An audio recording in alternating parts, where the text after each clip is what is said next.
महाराष्ट्र के वजीर आला उद्धव ठाकरे के जुमे के दिए बयान से एक बार फिर से महाराष्ट्र की सियासत तेज हो गई है। वजीर आला उद्धव ठाकरे ने सीनियर बीजेपी लीडर राव साहेब दानवे को मुस्तकबिल का साथी बताया।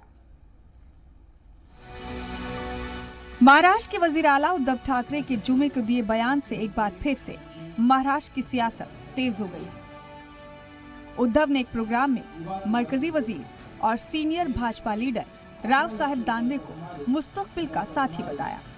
इसके बाद ही सियासत के गलियारों में शिवसेना और भाजपा के फिर साथ आने की अटकलें लगाई जाने लगी। दरअसल सीएम उद्धव औरंगाबाद में एक सरकारी प्रोग्राम को खिताब कर रहे थे और उस वक्त उनके साथ स्टेज पर मरकजी वजीर दानवे भी मौजूद थे। अपने खिताब के दौरान उद्धव ने दानवे की जानिब इशारा करते हुए कहा कि मंच पर बैठे कि दानवे उनके मुस्तकबिल के साथी हैं।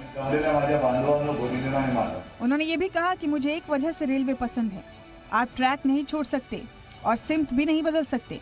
अगर कोई डायवर्जन हो तो आप हमारे स्टेशन पर आ सकते हैं, लेकिन इंजन पटरियों को नहीं छोड़ता है। ब्यूरो रिपोर्ट, जी मीडिया।